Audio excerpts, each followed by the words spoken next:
What up, everybody? Welcome back to the channel. Haunting of Bly Manor, episode 4.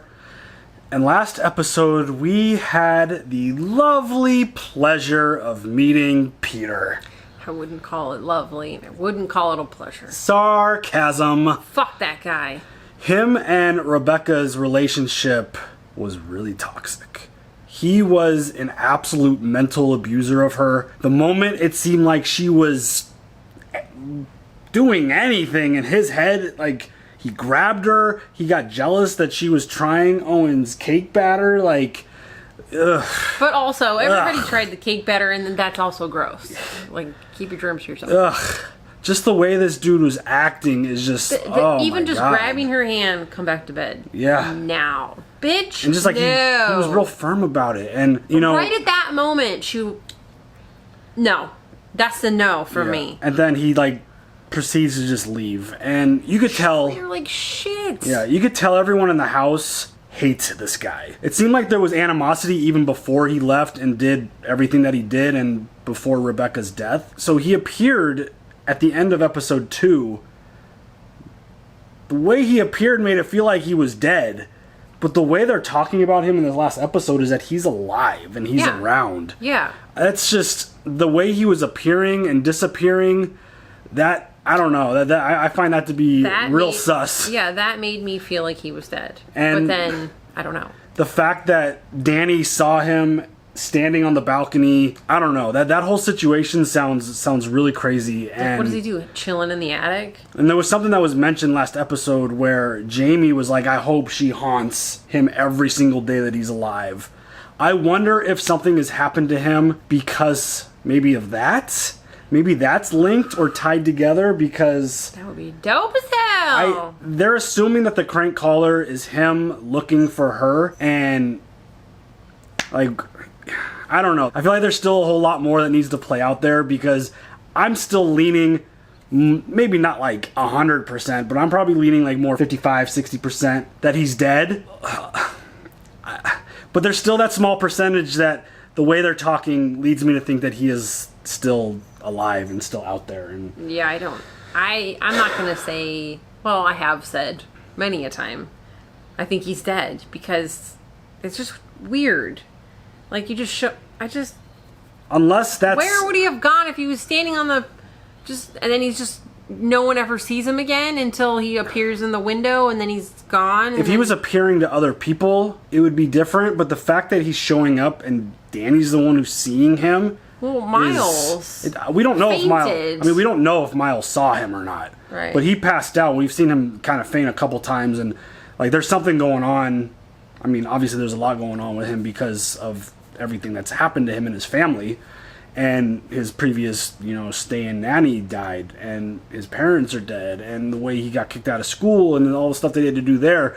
So yeah, like, there's definitely something going on there, but I don't think we haven't gotten confirmation that he saw Peter at all. It just looks like they made eye contact in that situation, but that's a scenario and a story that obviously there's a part 2 to that episode. I'm sure that's where the loose ends and everything with their relationship's going to get tied up, and we'll probably get more information about it, because it is definitely very interesting to see what he did, how he did it, why did she end up killing herself in the lake, if that's ultimately what happened, where Flora did see her in the lake again.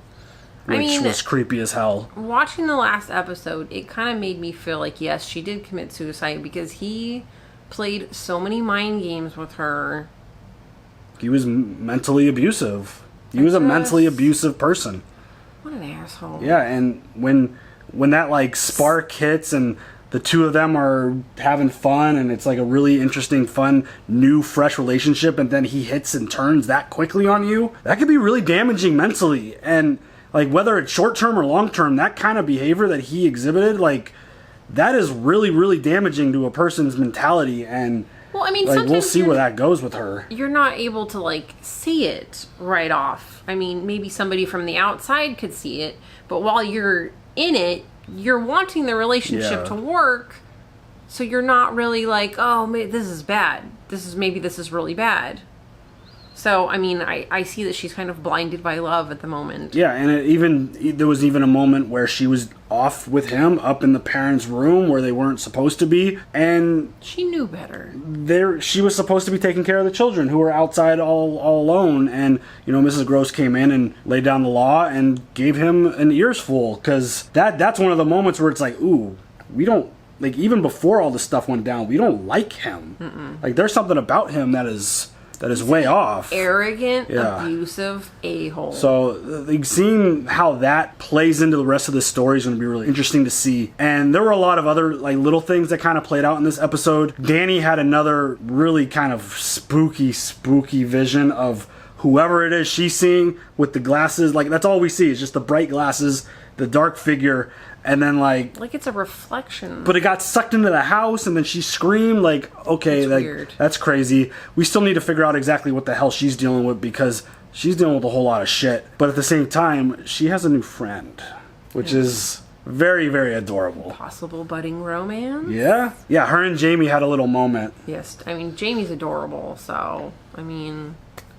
Good-looking people. Maybe something positive could come out of this situation here. Gosh, I hope so. All this friggin' craziness that's playing out already in this house. Yeah, that's crazy. And then Mrs. Gross had a situation where she was in the church and just like in the kitchen, saw a crack, turned away to talk to Owen, looked back up, the crack was gone.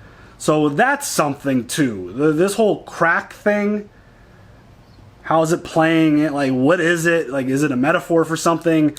That's what I feel like. Is like something is damaged. Yeah.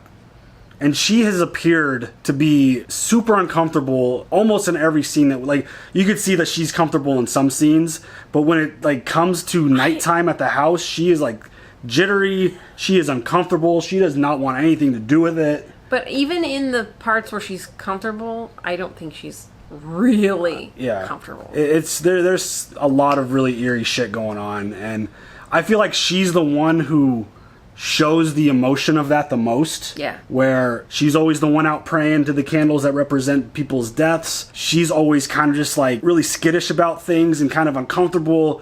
She's the one who stays in the house. Yeah. Finding out more about her story, I'm super intrigued by her backstory and exactly what the candles are, who they represent. Because we have some assumptions, and she had to light another one for Owen's mom. Because Owen stayed over because they thought Peter was in town, and of course the night that he stays, his mom passes, which is super sad. Like, it's horrible. Yeah. So there's a whole lot of things playing out here. I'm wondering if we're going to get another backstory of another character within the show, because that's what we've got in the last couple. We got the Miles episode, and then we got kind of like the Peter/Rebecca episode, where the two of them kind of, her introduction into the house, and then the introduction of Peter and the relationship. Yeah. So, interested to see where this goes. You ready to check it out? Yeah. Let's go.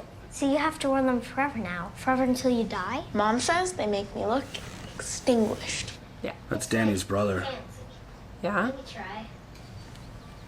Those are the glasses. Oh, wow. You're blind. You can't even tell it's me? I see you every day. You can stay for dinner again. I should go home. Not a brother. Oh.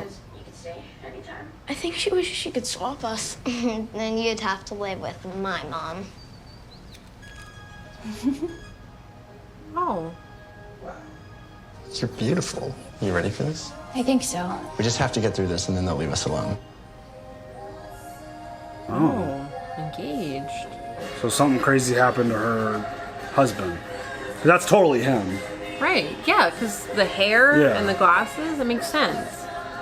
That's adorable. Childhood sweetheart. Yeah. That's also really was a dare. She dared heartbreaking. Me to kiss her, and so I did. And then Kyle tells me that kissing is how you get a girl pregnant. I panicked. I was 10 years old. My mom's gonna kill me. Danielle's mom is gonna kill the both of us. The very next day, while we were walking to school, I get down on one knee and I asked her to marry me. Aww, cute. She says, we're too young, and so I said, when is old enough? Well, over the years, I kept asking and asking. What I want is to be the man that gets to be with this girl for the rest of our lives. Danielle, thank you for daring me to do it. Aww, cutie. Why did she look a little uncomfortable there? She did. Does she not like to be the center of attention?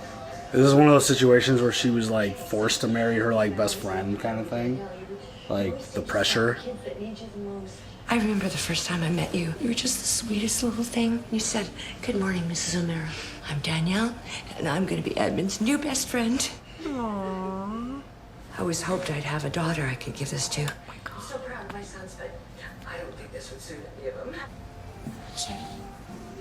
It's beautiful. I don't know what to say. Oh, just say, "Good morning, Mrs. O'Mara." She looks stressed out. You don't have to go if you don't want to. I had a funeral in my own life not so long ago, and I feel like this is, Poppins, it's your day off. I promise. I don't need you to be my date to Owen's mum's funeral. And can you help me get this thing off? The zipper? Oh, shit. No. I'm sorry. All right. Well, I'll be back in a few hours. Will Owen's mum be there at the funeral? I suppose so. My mum and dad weren't at theirs. They were far away when they died. They had to bury empty boxes. That's so sad. In a way, they'll always be here. They're not here. They're really not. I've looked and looked. We can pretend if that makes you feel better. Oh my god, cute. Poor thing. Come along, sweetie. I had nothing but respect for Owen's mum, but she was long gone. Dementia is a savage thing. Jenny said that Owen said it was okay if we missed it. I pay my respect to my own ways. He understands that funerals are for the living. It's up to the living to decide what they can and cannot bear. Let's get some supper started for you children, shall we? Me and Miles will help. I can chop things up. What did she just draw? I know, dude. I'm fucking terrified right now.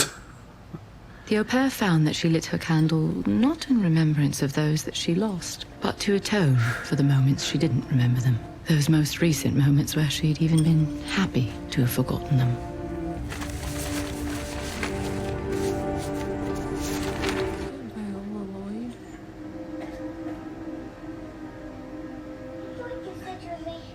Did I say age 6 years?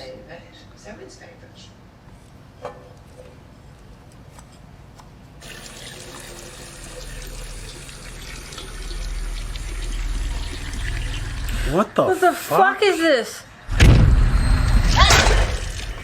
Poppins, you all right?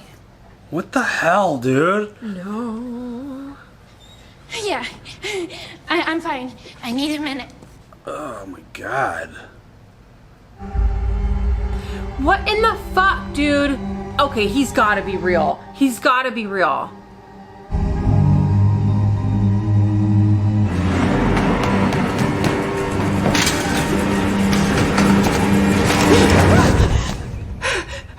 Oh my god, I thought he was Peter Quint. She's ridiculous. I'm much better looking. That's I mean, fucking wild. she clearly saw him. Yeah. She saw Peter 100%. I don't think it's him, like, physically there. Okay. That's my feeling. Yeah.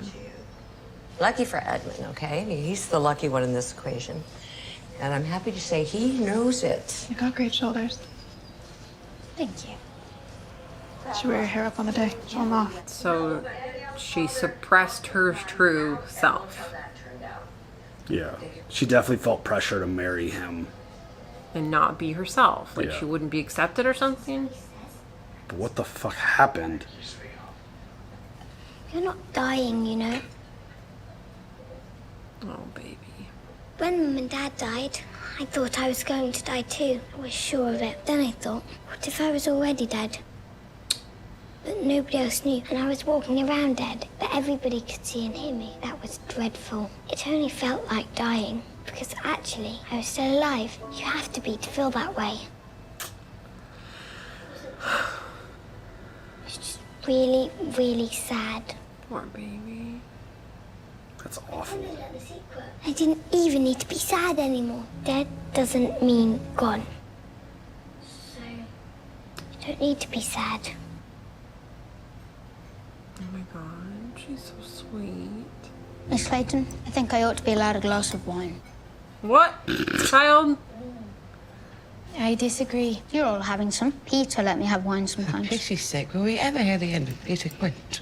I want an actual bloody drink! No! Yikes. That's right. You do not behave that way. What in the fuck? What's in the actual fuck?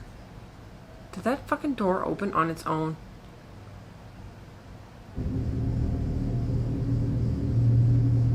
What in the fuck?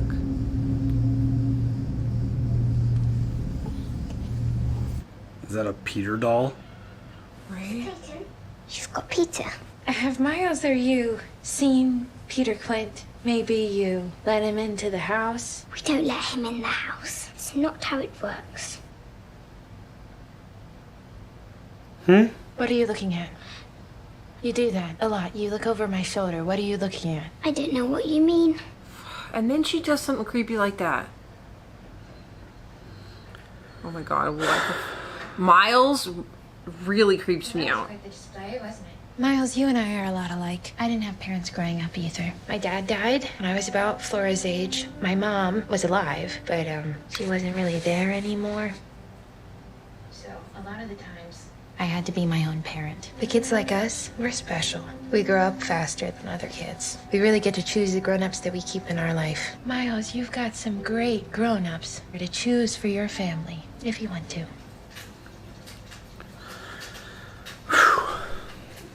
Some heavy shit. Yeah. Well, there she is. Eddie, I was thinking we could just tone it all down. I don't know, I don't think we have to go so crazy with it. For a second, I thought you were going to say you didn't want to get married at all. Yikes. Eddie, I can't. What did I do? Nothing. Well, what didn't I do? It's not like that. Well, then what's it like, Danielle? Shit. I should have said something sooner. I didn't want to hurt you or your mom. Thought I was being selfish. That I could just stick it out and eventually I would feel how I was supposed to. You didn't want to hurt me, huh? I love you so much. Even still. It's just not... Fuck you, Danielle! How? Why are you doing this to me? Eddie. No, let me go. Eddie. Let me go. I'm sorry. Jesus, have you not? You've done enough! I mean, wouldn't you rather know before the wedding? Eddie! Eddie!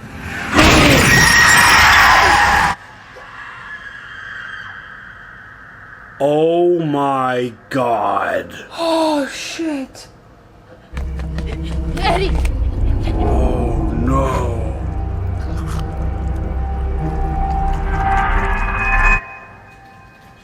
Oh god. So she's being haunted by him. Oh shit. I'm sure she feels guilty, like she did it. You know, in the old days, we used to build giant bonfires at this time of year. Talk about the people they'd lost. Toss in offerings to drive away evil spirits. That's why it's called a bonfire. From the Old English, meaning bone fight. Build a pile of old bones and burn away the shadows. From here on in, the shadows get deeper. The nights get longer. We're heading into the dark and we have to hang on to each other. So we can only carry so much. Anyone got any old bones to throw? My mum, Margaret Sharma, she was 67. Oh my god, that's so young. Except sometimes, by the end, she forgot that. Called me by my dad's name or her brother's. I tried to pretend that I didn't know who I was supposed to be. They didn't say any of that at the funeral. But they left out all the bad stuff and all the good stuff. They didn't say how funny she was. How she would wink at you from across the breakfast table. She had a sweet tooth and a dirty laugh. And she loved me so hard, it hurt. Sometimes, no matter what I did. She was gone long before she died, and I miss her. She was my anchor. And then I suppose she was my burden. Christ, she seemed so small at the end. But still so heavy, and all I could do was just let her hang on to me until it was time to let go. And soon I'll let her go too.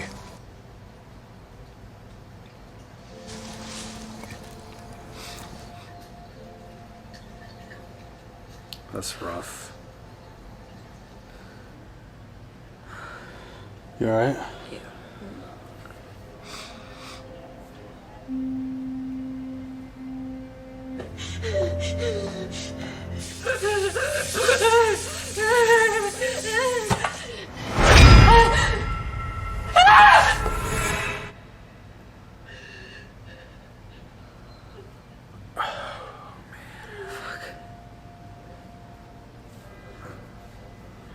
He was a wonderful young man, and you were a lovely couple.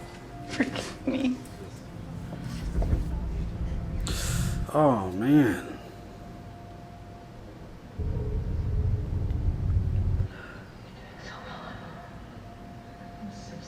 I'm so sorry.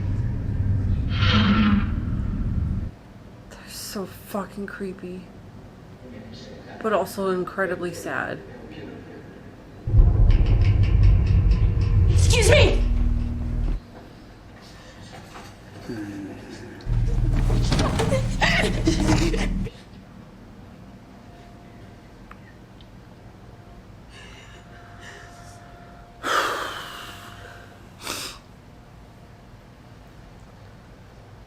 The au pair was tired. She'd been tired for so long. Yet without even realizing she was doing it, she found herself taking her own advice that she'd given to Miles. She'd chosen someone to keep close to her that she could feel tired around. Chosen someone who might help her burn away the shadows.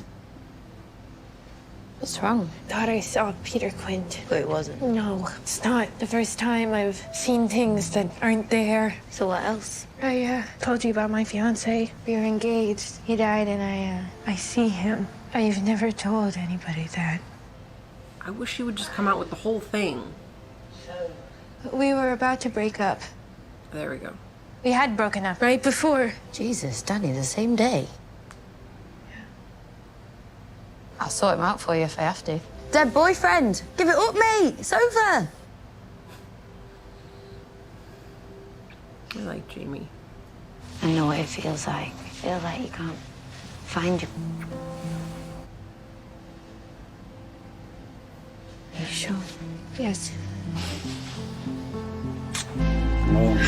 Oh, fuck, motherfucker.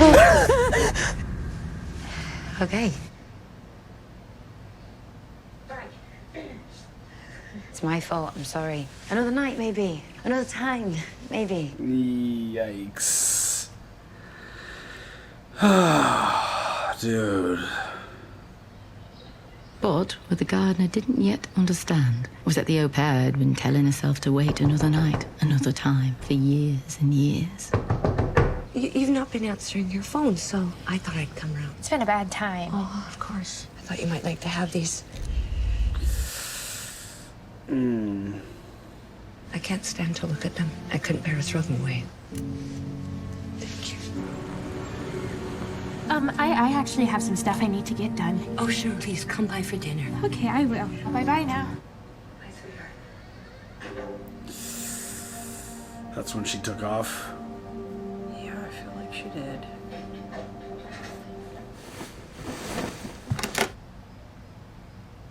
Miss Clayton? She fucking knows when she's out of her bed. What the fuck? Miles? What the hell?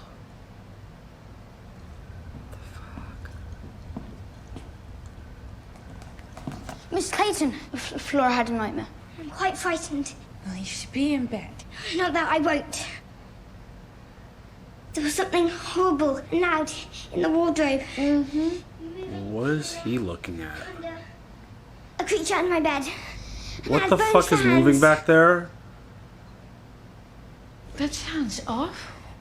What the fuck? It's my mum. Are they trying to protect her from...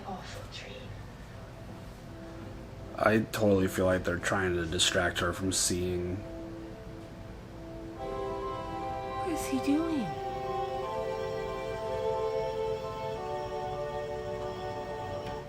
The fucking front door was open. Jeez, dude.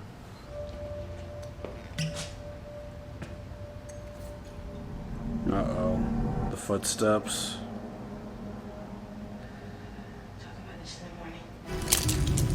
Oh, damn.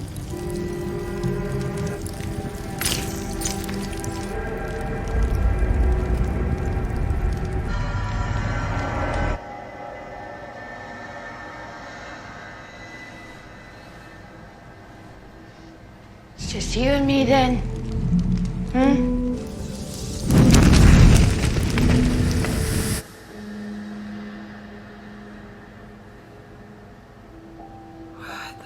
Oh my god.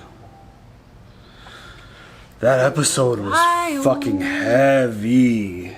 Very, very heavy. Like, that was a lot. Yeah. I mean, we got we got pretty much all of the backstory for Dani and why she's seeing that figure, why she's running away, even though she says she's not. She is. Clearly she is. Maybe that's a little bit of closure there at the end. I don't know. I'm not exactly sure. She never...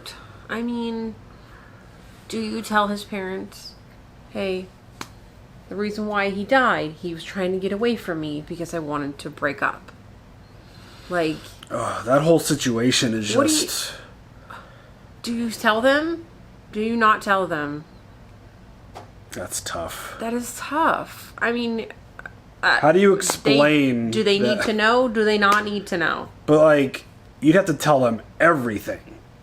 Not just, oh, I wanted to end the marriage or not have the marriage. Yeah. He jumped out of the car, got hit, but it's because I wasn't being true to myself.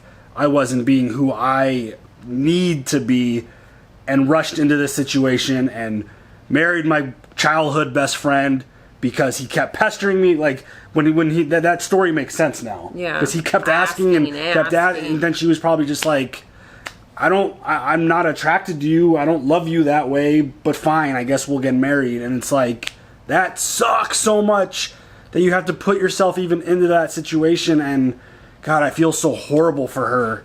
And just anybody in that kind of situation that can't truly be themselves because they feel pressure from something or someone or any of that stuff. No one should have to live their life that way. No, and it's the way this story is getting laid out. It's so heartbreaking and it's unfortunate and it's just sad because it probably should have never even gotten to that point. I mean, was she worried that people wouldn't accept her? Because a lot of the times that's it. Yeah, I don't know. I which is just, it's terrible. You could apply that to real life. Yeah, 100%. It's terrible. And it's one of those things where obviously they weren't that close because he didn't know. Like, he was never told that secret that she was holding on to, obviously. And so it was just, that whole situation is just so bad. And the fact that the dude got fucking hit by was it a truck? Yeah, a truck or a garbage truck, even. Like, and of course she feels guilty and responsible for the whole situation. Because he wouldn't have probably gotten hit by the truck had she not had to try to break up with him. Right. If she would have just continued to hold her secret to herself and follow through with something that she didn't want to follow through in and didn't need, like... But then again, you don't know when that's going to happen when you're doing it. Yeah. I don't know. That's this every episode, as we get more backstory, just keeps getting darker and darker between the toxic relationship in the last one and the truth of her and how her fiance got friggin' ran over and that's who's haunting her and this pain and guilt she's holding on to and she had manifesting into a ghost. Yeah. I feel like there was some closure there at the end. Burning the glasses, being able to stand there and talk to like the figure, I feel like there was a little bit of something there where maybe she finally acknowledged something. Yeah. And maybe burning the glasses and removing that from her possession could kind of free some stuff up and lighten her mood and maybe be more free about who she is and not hide it actually go after this relationship with Jamie because they clearly have something that's really positive. But then the kids and the, don't go anywhere. Just stay right here. I mean, that whole situation was fucking terrible. The fact that her dolls are moving. And that she knows where. Like, what? She knows where Dani is. Yeah. She knows Dani's out of her bed. It's so crazy. So, is that her mom? The doll where the music got all really tense, was that her mom? I'm gonna assume. And is that her mom walking through the main hallway of the house? Like, I don't know. Maybe that's. I think it has something to do. It's not Rebecca. With Rebecca. No, Rebecca's in all black. No, I know. I understand that. But maybe they did this also with Rebecca. Oh. Well, yeah. Like, I feel like. Because the footsteps and the door being open and that stuff had been happening even with Rebecca in the house. So I think I would imagine it started with her parents' death. And that's her mom in the white dress walking around the house. And I think they are protecting Dani. From locking her in the closet that one night to stalling her out there. I think the children are definitely trying to protect her from maybe seeing this and freaking out, potentially. And wanting to leave, maybe? Yeah, possibly. Like, if I saw that walking around, well, I mean, Dani might not be as scared because she has her own ghost that she sees. They don't know that. Right, they don't know she that. sees that. Right. But, I mean, hey, she might be okay with her own dark passenger, but, like, seeing another ghost is like, fuck, I'm out. Yeah. So the kids definitely seem to have a positive motive in acting the way they're acting with her at nighttime. So this show's answering all the questions. So that's a good thing. Every time it seems like we're curious about something, they present an episode full of that story. So I'm going to make a prediction now. Maybe we get the parents' story in the next episode.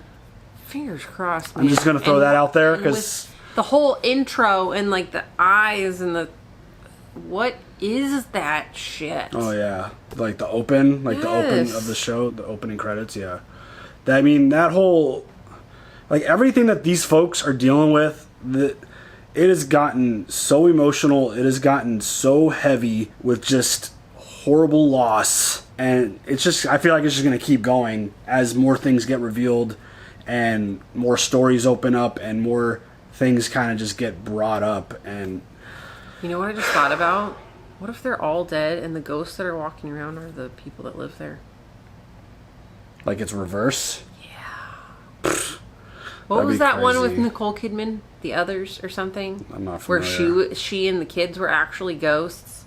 Fucking wild. That'd be crazy. I feel like I saw the weird hat, pointy nose guy again somewhere in the background in one of those shots too. I can't So tell. I don't know who that is or what this person's role is. Or if that's the dad maybe, or something along those effects.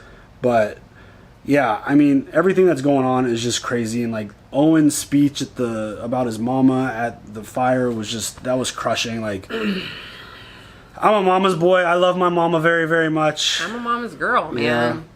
And, you know, that was definitely something that hit because, you know, when you got good relationships with your mama, it's don't even get me started right now. I could cry right now. Yeah, don't. It's okay. But yeah, it was really heavy, and everyone's dealing with a lot of loss, obviously, in this show. So the more that continues to just get revealed and the stories get told, I just feel like this is going to keep getting heavier and heavier.